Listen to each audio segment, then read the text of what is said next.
Ah, my lovely little treasure. Just the person I wanted to see. In fact, you're probably the only person I want to see, at this point, that is.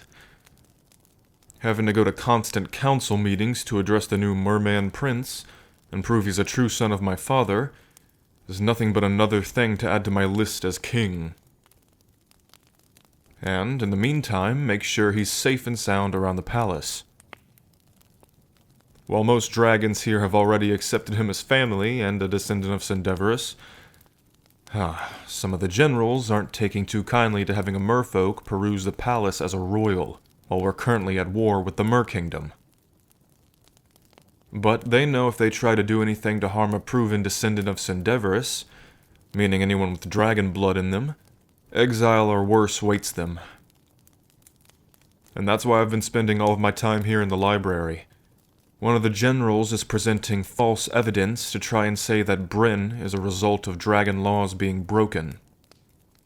He's comparing Bryn to this old story of a dragoness general under my grandfather's reign about 100 years ago, who allegedly held secret meetings and even eloped with one of the 7 divines.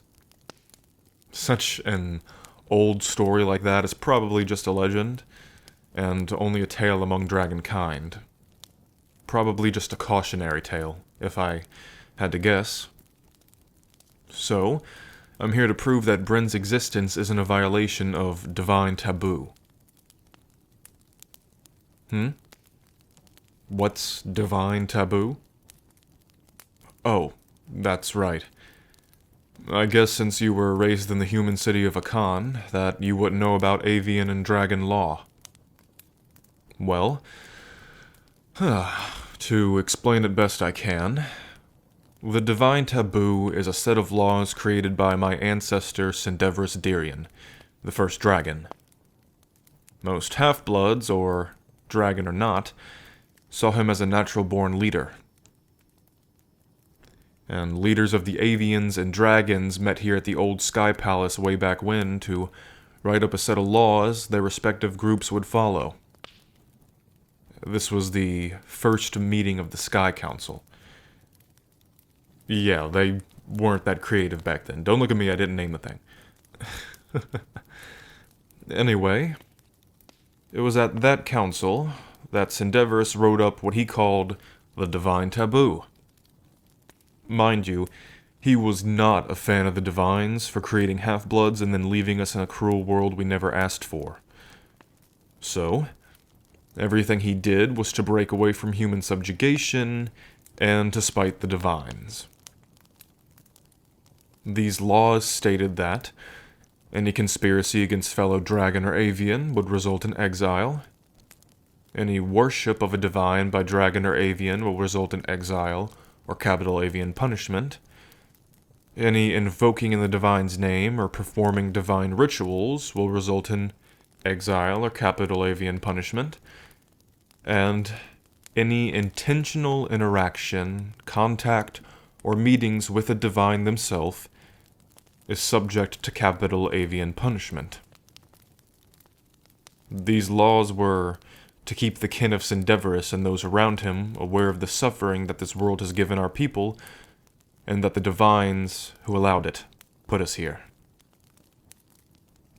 As the legend goes, the Aria of Disgrace, the historic title of the dragoness general I mentioned before, was caught eloping with Vox, the divine of sound. The legend says her body was then marked from head to toe with invocations of a divine as proof of her breaking taboo and eloping with the divine. So, the Blood King used his knowledge to subdue her, and she was found guilty of breaking divine taboo in trial. The capital punishment for that is the clipping of her wings and death by fall.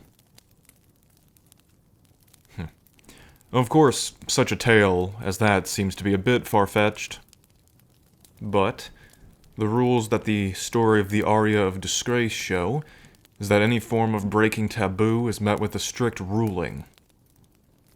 And I'm not gonna let some crooked old dragon try to throw my new brother off of a spire over clear and evident lies. He's trying to say that Bryn's existence is the work of a divine to infiltrate our kingdom with no real evidence. But the fact is, my father fell in love with the Mermaid Queen. Love is the only thing to blame. And speaking of love, I don't believe I've had the pleasure of telling you how wonderful you look today. Well, I don't just call you treasure for the hell of it. I managed to snag the most beautiful, priceless, and covetable human to ever walk the face of Altera. And to think that I would have kept you in a cage way back when we first met.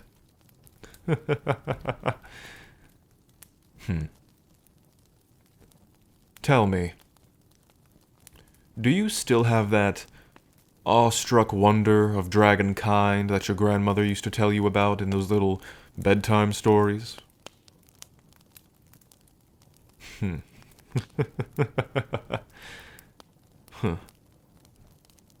And you know, I never did get around to answering that last little riddle you asked me.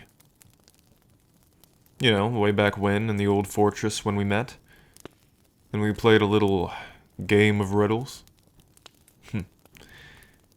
You asked me, you can touch me, you can break me, you can win me if you want to be mine. What am I? Back then, I never said it because I didn't know what these feelings I had for you were. But now? Now I'm sure. The answer is your heart.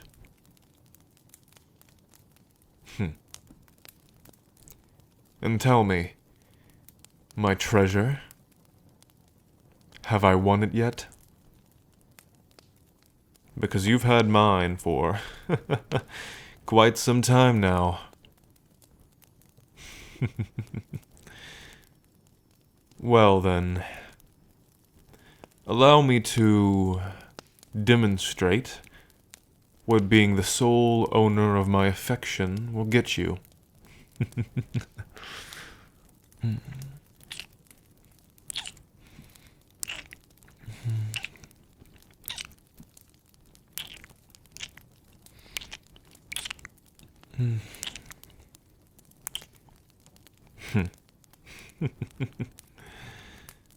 Oh, that never gets old. And you know, I think I've got all the evidence I need here. So, since I have this little bit of free time from my kingly duties, how about, you and I take a slow little flight all the way up to that little spire I showed you, and we can look at the stars, look at each other, look at everything around us. Perks of being with a king. Well, usually I'm supposed to get everything I want, but what do you want, little human, little treasure? Well then, let's not keep fate waiting.